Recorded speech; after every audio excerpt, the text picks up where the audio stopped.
바로 그제 연합뉴스에서 나온 소식인데요. 여러분 한국 언론에서 이 연합뉴스 말고도 정말 많은 언론이 이 내용을 썼습니다. 이 제목 뒤에 보시면 WSJ라고 써 있습니다. 월스트리트 저널인데요. 이곳의 내용을 인용해서 기사를 작성했다라고 하는 어떤 그런 제목에 붙어 있는 표시입니다. 이 내용이 뭐냐면 스콧 베선트 미국 재무장관이 지금 미국의 연준 의장 제롬 파월이라는 사람입니다. 이 사람을 해임하지 말라. 라고 이제 트럼프 대통령께 이제 진언을 했다라고 하는 그런 내용의 기사가 정말 많이 보도가 되었습니다. 지금 연준 의장이 말씀드린 것처럼 제롬 파월이라고 하는 사람인데요. 트럼프 대통령은 계속해서 본인의 SNS나 이거 한두 번이 아니고 금리 내려야 한다, 금리 내려야 한다. 그리고 지금 뭐 각종 뭐 BBB 법안이나 가상자산 3법이나 여러 가지로 트럼프 대통령이 밀어붙이고 있는 이런 법안들, 물론 통과가 됐습니다. 그리고 정책들이 있는데 이것이 조금 더 잘 돌아가려면 이제 금리를 내려야 하는 그런 상황인데 이 연방준비제도에서 우리나라로 치면 한국은행인데 거긴 좀 달러고 개축통화다 보니까 조금 더 큰 의미가 있습니다. 네, 아무튼 이 연준에서 이 금리 인하를 안 해주는 거예요. 특히 이 파월 의장이 여기서 버티고 금리 인하했을 때 역효과가 더 크다. 지금은 할 때 아니다. 막 이러면서 계속 이제 버티고 있는 그런 상황입니다. 일단 배경은 이렇고요. 그런데 이 월스트리트 저널에 따르면 이 베선트 장관이 최근에 왜 이 파월 의장을 해임하면은 안 되는지에 대해서 언급을 하면서 뭐 시장과 경제에 미칠 부정적 영향이나 뭐 이런 것을 거론하면서 트럼프 대통령에게 계속해서 이야기를 했다라고 이 월스트리트 저널에서 이제 주장을 한 겁니다. 그거의 상황에 맞춰서 그런지는 모르겠는데 트럼프 대통령이 파월 해임한다 계속 그러다가 갑자기 또 해임 안 한다 막 이러고 여러분 지금 좀 왔다 갔다 하는 그런 상황인데요. 여러분 그런데 트럼프 대통령이 바로 어제 직접 밝혔습니다. 베선트가 파월 해임을 만료했다라고 하는 이 월스트리트 저널 보도에 있어서 거짓말이다 라고 이렇게 직접 밝히셨고요. 지금 여러분 트럼프 대통령이 개인 SNS를 이제 트루스 소셜을 쓰십니다. 여기서 쓰시는 게 정말 큰 효과가 있어요. 왜냐면 특히 지금 언론들, 여러분 한국 언론도 한국 언론이지만 지금 다 보셨죠? 다 갖다 쓰는 거.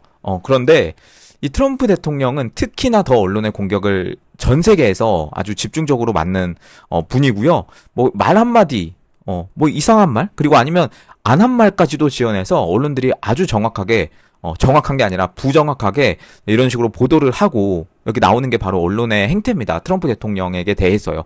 그래서 트럼프 대통령이 본인의 SNS를 통해서 이런 식으로 이야기를 하시고 많이 하는데요. 트럼프 대통령이 트루스 소셜에 올린 글은 WSJ는, 그러니까 월스트리트 저널은 베선트 장관이 파월의 의장을 해임하는 것이 시장에 좋지 않을 것이라고 나에게 설명했다라고 보도를 했는데 이것은 전형적인 거짓말이다. 누구도 나에게 그런 설명을 할 필요가 없다. 나는 시장에 무엇이 좋은지 누구보다 잘 알고 있고 내가 없었다면 시장은 현재 기록적 고점을 달성할 수 없을 것이며 아마도 폭락했을 것이다. 그러면서 사람들은 나에게 설명하지 않는다. 내가 그들에게 설명한다. 라고 이렇게 멋있게 또 말씀을 하셨습니다. 특히 지금 여러분 이 트럼프 대통령과 이 월스트리트 저널과 지금 갈등이 정말 깊어지고 있는 그런 상황입니다. 이것뿐만 아니더라도 이것 또한 얼마 전에 나온 이야기인데요. 이 트럼프 대통령이 직접 이 월스트리트 저널에 지금 고소를 한 상태입니다. 말 그대로 14조 원대 소송을 걸었는데요. 이 월스트리트 저널에서 또 이 소송 보도를 했어요. 뭐라고 하냐면 여러분 제가 앱스타인 이야기 많이 드렸는데요. 뭐 지금은 세상에 없는 사람이지만 아무튼 이 문건을 공개한다 만다 그런 이야기가 계속해서 나왔는데 이 보도에 따르면 이 트럼프 대통령이 2003년에 앱스타인의 막 생일을 축하하면서 뭐 외설적인 그림이 담긴 편지를 보냈다. 막 이런 것으로 이렇게 보도를 한 거예요. 근데 이게 사실인지 뭐 아닌지 뭐 그것까지도 않고요. 그리고 이거에 대해서 편지가 가짜라고 이미 밝혀진 내용도 있고요. 그리고 백악관 대변인인 캐롤라인 레빗도 분명히 이렇게 해명을 했음에도 이 월스트리트 저널이 허위 보도 막 이런 것을 계속해서 하면서 이 심기를 안 그래도 이 사이도 원래 안 좋은 이 월스트리트 저널과 그리고 언론사와 이제 트럼프 대통령인데 완전히 이제 건드려 버린 거죠. 그래서 이 트럼프 대통령이 이번에 제대로 이제 14조 원대 명예훼손 소송을 제기를 했고요.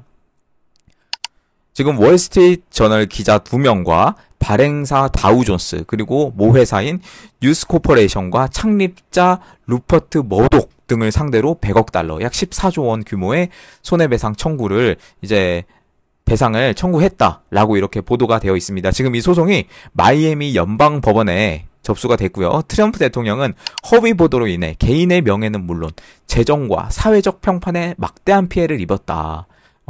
이 소송 규모가요. 미국 역사상 최대 규모의 명예훼손 청구 사례를 훌쩍 뛰어넘는 여러분 그런 지금 수준입니다. 지금 뭐 이 문건 가지고 뭐 말들이 많지만 여러분 이 진짜 월스트리트 저널 얘네는요. 저는 개인적으로 생각을 말씀드리면 이게 언론인가 싶을 정도로 언론이 맞나 싶을 정도로 너무나 이상한 말을 너무 많이 합니다. 얘네랑 이게 또 친구가 있습니다. 여러분 많이 아시는 그 로이터 언론 둘 다 이제 좀 이제 백악관 이제 출입 금지 당한 언론인데 좀 아이러니한 것은 이 두 곳에서 나오는 기사의 양이 정말 어마어마합니다. 다른 언론들과 이제 비교가 안 될 정도의 그런 그 소식을 막 쏟아내는데요. 너무 이상한 소식들이 많고 이게 정말 말도 안 되는 여러분 그 찌라시나 이런 것들이 너무나 많아서 이런 것들이 딱 이제 발표가 되면 전 세계 언론들이 막 받아쓰기 시작하는 거예요. 아까 여러분 제일 처음에 보여드린 그 연합뉴스처럼 이 한국 언론도 똑같이 이렇게 쓰고 결국 가짜라는 게 또 이렇게 직접 트럼프 대통령 본인 피셜로 이제 증명이 되지 않았습니까? 이런 것들이 너무나 이런 사례가 너무나 많은 거죠. 지금 미국에서는 특히 더 우리나라 언론도 당연히 그렇지만 미국은 특히 더 지금 이런 것들에 대한 문제가 커지고 있는 것 같습니다. 그래서요 이런 차원에서 또 나온 정책적인 변화도 있습니다. 미국 하원은 USAID는 사실 뭐 더 이상 뭐 예산 삭감에 대한 그 의미가 없을 정도로 사실상 없어진 게 맞고요. 그리고 NPR 그리고 PBS에 대한 90억 달러 규모의 예산 삭감이 이제 전면 승인이 됐고요. 트럼프 대통령이 승인을 하는 순간, 그러니까 서명을 하는 순간 자금 지원이 중단됩니다. 그렇다면 방송국들이 어떻게 되냐? 이번 가을부터 해서 심각한 예산 부족에 직면하게 되고 그 이후 규모를 축소하거나 문을 닫게 될 것이다 라고 하는 지금 소식이 또 나오고 있습니다. 여러분 USAID는 다 많이 아실 테고요. 이건 언론과는 이게 살짝 다른 문제이기 때문에 이거는 넘어가고 NPR에 대해서 알아보겠습니다. 뭐 길게는 아니고요. 여러분 NPR 같은 경우는요. 내셔널 퍼블릭 라디오라고 하는 그냥 미국 공영 라디오 방송 네트워크입니다. 뭐 각종 뉴스나 분석, 뭐 인터뷰 뭐 이런 거를 제공을 하고요. 특히 지역 방송국 쪽에서 이렇게 좀 많이 접근성이 좀 있습니다. 그런데 여기가 좀 지역 방송국들, 제가 앞에서 말씀드린 뭐 언론, 월스트리트 저널뿐만 아니라 뭐 여러분들 많이 아시는 뭐 AP 통신이나 뭐 CNN이나 뭐 그런 곳에 좀 자금이 예산이 지원이 됩니다. 그래서 이거에 대한 자금을 지원을 예산 삭감하겠다라는 거고요. 그리고 PBS 같은 경우는요. Public Broadcasting Service라고 해서 미국 공영의 어떤 TV 방송망입니다. 뭐 어린이 관련한 것도 있고요. 뭐 다큐멘터리도 있고 뭐 이거는 여러분 예산이 삭감되면 뭐 마찬가지로 NPR과 똑같은 어떤 효과를 가지게 됩니다. 그래서 지역 방송국들이 말 그대로 지원이 이제 좀 많이 끊기게 되니까 이것에 대한 타격을 어느 정도 받을 것이고 더 이상 이제 트럼프 대통령 이기에서 이러한 소식들을 쏟아내는 이 좌쪽 언론들에 대해서 이제 가만히 두지 않겠다라고 하는 그런 정책적인 움직임이 계속해서 나오고 있는 그런 상황입니다. 그런데 참 아이러니한 건 뭐냐면 진짜 한국 언론들이 제가 말씀드리는 이 한국 언론들이 정말 이 미국 소식이나 뭐 그런데 그냥 뭐 베껴오는 거, 월스트리트 저널 베껴오고 로이터 베껴오고 그런 거 말고 진짜 관심이 있었다면 사실 다 보도를 해야 되는 소식이 있는데요. 그럼 다 아시는 것처럼 지금 오바마 관련한 소식입니다. 그런데 제가 다 찾아봐도 지금 제가 이 영상을 만드는 시간 기준으로 해서 이 조선비즈에서만 기사가 딱 하나 나왔어요. 이것도 사실 여러분 그 기적이긴 합니다만 이 오바마 행정부가 2016년 러시아 스캔들의 정보를 조작했다라고 하는 미 전직 당국자의 어떤 의혹 제기가 있었다라고 하는 게 이제 조선비즈를 통해서 나왔고요. 지금 트루스 소셜이나 X나 그리고 각종 외신들이 이 오바마 이야기로 오바마 이야기로 날랜데 우리나라는 이게 하나밖에 없는 거예요. 이런 기사들이. 그래서 진짜 이 언론들이 뭘 하고 있는지에 대해서는 여러분 딱 보시면은 이제 좀 느낌이 이제 좀 오실 것 같습니다. 여러분 오바마 지금 진행이 되고 있는 게 굉장히 좀 빠르게 진행이 되고 있고요. 진짜 이제 조만간에 이제 법무부가 나서서 어떤 증거를 이제 뭐 증거까지는 이미 다 나왔고요. 이러한 트럼프 대통령의 계속 주장이었죠. 이 러시아 스캔들은 정치적 마녀 사냥이었고, 여러분 이 사건을 그냥 간단하게 말씀드리면, 뭐 매번 말씀드리지만 다 아실 거예요. 2016년 11월 대선 직후에 이제 러시아가 트럼프 승리를 돕기 위해서 뭐 민주당 전국 위원회랑 뭐 클린턴 캠프 인사 이메일을 해킹했다라고 하는 그런 내용을 담은 보고서가 이제 막 여러 개 이제 떠돌면서 막 이런 내통을 했다 막 이런 의혹들이 있었는데 이것이 임기 내내 발목을 잡고요. 결국에는 특검까지 하고요. 막 이게 탄핵안까지 발의가 되고 막 이런 일들이 계속해서 있었습니다. 근데 이것을 오바마가 기획을 하고 정치적으로 완전히 이것을 다 이렇게 계획을 했다라고 하는 게 지금 이 내용입니다. 이건 큰 내용이죠. 2019년에 이 뮬러 특검이 해가지고 2년간 수사도 했는데요. 결국 공모했다는 증거는 찾지 못하고 끝났어요. 끝났습니다. 여러분 이런 스캔들입니다. 여러분 오바마 같은 경우는요. 말씀드린 것처럼 이 글로벌리즘의 대표 주자라고 보실 수가 있겠습니다. 우리 윤석열 대통령님이 모스탄 대사에게 보낸 편지에도 이제 글로벌리즘이나 뭐 이런 단어가 많이 등장을 했는데요. 트럼프 대통령이 처음 등장했을 때부터 항상 그들과 싸우겠다라고 이야기를 하신 분이 바로 트럼프 대통령이에요. 그래서 이제 오바마랑 본격적으로 어떤 움직임이 좀 나오지 않을까 그런 여러분 저도 굉장히 설레게 기다리고 있습니다. 법무부에서 체포를 한다 만다 뭔 이야기가 있고요. 오늘 트럼프 대통령 같은 경우는요. 본인 SNS에 어떤 거를 올리셨냐면 제가 영상을 틀 수는 없어요. 이거 좀 저작권이 걸려서 틀 수는 없는데 이 트럼프 대통령이 그 AI로 만들어가지고 그 영맨 노래 나오면서 오바마가 이제 백악관에서 이제 체포당하는 그런 영상을 본인의 그 SNS에 올리셨어요. 여러분 이게 뭐 약간 장난식이겠지만 여러분 그럼에도 이 미국의 대통령이 이 오바마가 체포되는 영상을 게시했다는 것은 분명히 저는 의미가 있다라고 생각을 합니다.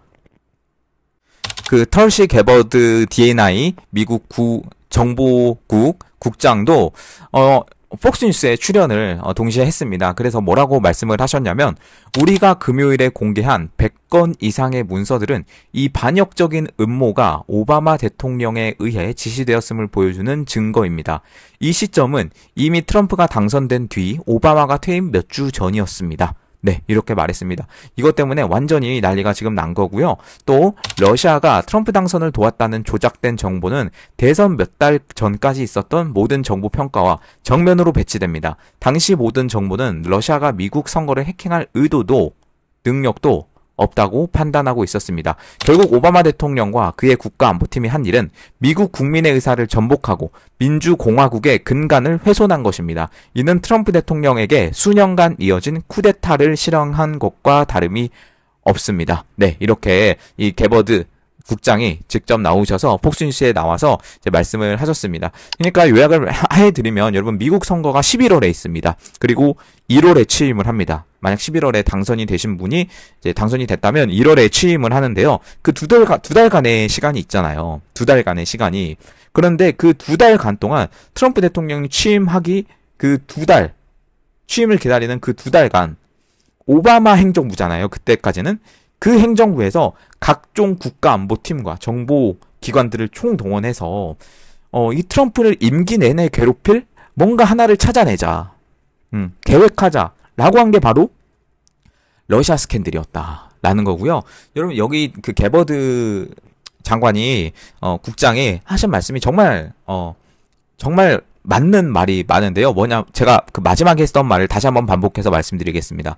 결국 오바마가 한 일은 미국 국민의 의사를 전복하고 민주공화국의 근간을 훼손한 것이다. 이것은 트럼프 대통령에게 수년간 이어진 쿠데타를 실행한 것과 다름이 없다라고 한 여러분 게버드 국장의 이야기였습니다. 그러면 논리적으로 너무나 동의가 되는 내용 아니겠습니까? 그쵸. 미국 선거가 잘 이제 끝나서, 뭐 아무튼 그때 뭐 여러 가지 뭐 말이 있었지만, 아무튼 트럼프 대통령이 당선이 되고, 이 미국 국민들의 뜻이 있는데, 이것은 국민의 의사를 전복을 한 거고, 그리고 트럼프 대통령에게 쿠데타를 한 것과 다름이 없다. 라고 한 말씀이 너무나 맞는 이야기 같고요. 여러분 정말 법무부가 이제 나서서, 진짜 오바마를 체포를 하고, 진짜 감옥에 넣고, 재판을 하고 하면 진짜 평생 지금부터 이제 종신형으로 감옥에 살 수도 있다라고 하는 이런 그런 이야기가 나오고 있습니다. 미국은 뭐 반역죄, 뭐 음모죄, 뭐 이런 게 엄청 크기 때문에 끝이 없는 거죠. 뭐 그냥 뭐 400년, 500년 때려버립니다. 그냥 평생 살라는 거죠. 네, 오바마가 그렇게 되지 않을까라고 하는 그런 예상도 여러분 많이 나오고 있습니다. 이러한 러시아 스캔들 계획건뿐만 아니라 오바마가 그동안 했었던 어떤 일들이 계속해서 밝혀지고 있는데요, 여러분. 그리고 대표적인 게 바로 이겁니다. MS에서 이제 계약을 했는데, 이제 오바마가 이제 주도한 계약이에요. 중국과 이제 계약을 했는데, 미국 정부 기관의 어떤 컴퓨터의 시스템을 어떤 유지 보수할 수 있는 계약을 이제 중국과 한 거예요. 근데 거기서 이 중국의 엔지니어들이 어떤 백도어가 있어서 그동안 여러분 2016년부터 2025년 지금까지 어떤 정보를 접근할 수 있는 권한을 지금까지 중국에서 가지고 있었다라고 하는 어떤 충격적인 보도가 계속해서 나오고 있었습니다. 그리고 그것은 이 마이크로소프트에서 주도를 해서 이루어졌다라고 하는 것도 여러분 밝혀졌고요. 그래서 이 피터 헤그세스 국방장관이 이제 2주 동안 이제 검토를 지시했어요. 이 국방부의 모든 컴퓨터 시스템 다 까고 지금 뭐 시스템 유지 보수나 클라우드나 이런 부분에 있어서 그동안 어떤 식으로 이러한 어떤 백도어가 이루어졌는지 지금 완전히 다 이제 조사를 하려고 하는 지금 그런 상황이고요. 지금 2주간 검토가 지시가 되어서 쭉 이루어지고 있습니다. 여러분 2주가 지난다면 얼마나 더 충격적인 내용이 나올지 솔직히 말씀드리면 좀 무섭기까지 한 그런 상황인데, 아무튼 이 마이크로소프트가 이제는 중국에 기반을 둔 엔지니어를 더 이상 활용하지 않겠다. 어느 분야에서? 미국 국방부 클라우드 시스템 유지 보수를 위해서. 그런데 솔직히 놀라운 점은요, 그동안 미국 국방부의 시스템을 유지 보수하는 인력을 채용하는데 중국 기반 엔지니어를 지금까지 마이크로소프트가 썼다는 점이 더 의아합니다. 어떻게 미국 국방부를 하는데 중국 엔지니어를 쓸 수 있는지, 이건 마치 우리나라 국방부 뭐 점검하는데 북한이나 저기 중국 엔지니어 쓰는 거랑 똑같잖아요. 말도 안 되는 그런 상황인 거죠. 네, 그래서 이 말씀드린 것처럼 헤그세스 국방장관이 2주간 이 국방부 시스템 다 점검하는 걸로 이제 지시를 했는데, 그에 따른 첫 번째 조치로 이 MS사에서 마이크로소프트사에서 이러한 조치를 이제 한 겁니다. 그런데 이러한 조치가 마이크로소프트사에서 이러한 조치가 있기 하루 전에 그 공화당 소속의 아칸소 연방 이제 상원 의원입니다. 톰 코튼이라는 분이 헤그세스 국방장관에게 직접 서한을 보냈어요. 이 마이크로소프트가 국방부 클라우드 시스템 업무를 하는데 중국 출신 엔지니어를 채용하고 있다. 라고 이 톰 코튼 공화당 소속 상원 의원이 이 헤그세스 국방장관에게 직접 서한을 보낸 거죠. 해당 서한에 따르면 이들 엔지니어는 국방부 시스템상에서의 활동을 감독하는 미국 시민 신분의 디지털 에스코트라고 하는 어떤 그런 감시가 있어요. 그 아래 근무를 한 것으로 알려졌고, 이 코튼 의원이 국방부에 대해서 국방부 시스템의 유지 보수 또는 기타 서비스에 중국 인력을 채용한 모든 계약업체 목록과 마이크로소프트의 디지털 에스코트를 고용한 어떤 하청업체 모든 목록과 이들 감독관이 클라우드 시스템상에서 의심스러운 활동을 탐지하기 위해 받는 교육의 세부 내용까지 다 제출할 것을 이제 요청을 했습니다. 그리고 이 서한에서 미국 정부는 중국의 사이버 역량이 미국에 대한 가장 공격적이고 위협 중 하나라는 점을 인식하고 있으며, 이는 우리의 핵심 인프라, 통신망, 공급망에 대한 침투 사례에서 잘 드러난다. 라고 이렇게 이 코튼 의원이 서한에서 요청을 한 내용입니다.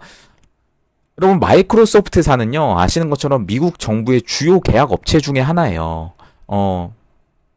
그래서 그동안 얼마나 많은 미국 정보에 접근할 수 있었을지 정말 무서울 지경으로 많은 어떤 외신에서 보도가 나오고 있습니다. 헤그세스 국방장관이 이 2주간의 조사를 이제 시행하면서 밝힌 내용은요, 말씀이 있는데요. 이것은 현재 디지털 위협 환경에서 명백히 용납될 수 없는 일이고 중국은 앞으로 우리 클라우드 서비스에 어떤 방식으로도 관여할 수 없음을 지금 이 자리에서 공식적으로 발표한다. 즉시 효력이 발생한다. 라고 이렇게 헤그세스 장관이 또 밝혔습니다. 여러분 일단 2주간 있던 조사 결과도 좀 기다려 보고요. 어떤 내용이 계속해서 나올 것 같습니다. 네, 바로 또 전달해 드리도록 하겠습니다. 네, 여러분 계속해서 우파 유튜브 알고리즘을 위해서 도움 요청 좀 드리겠습니다. 채널 홈 들어가셔서 더보기 누르시면요.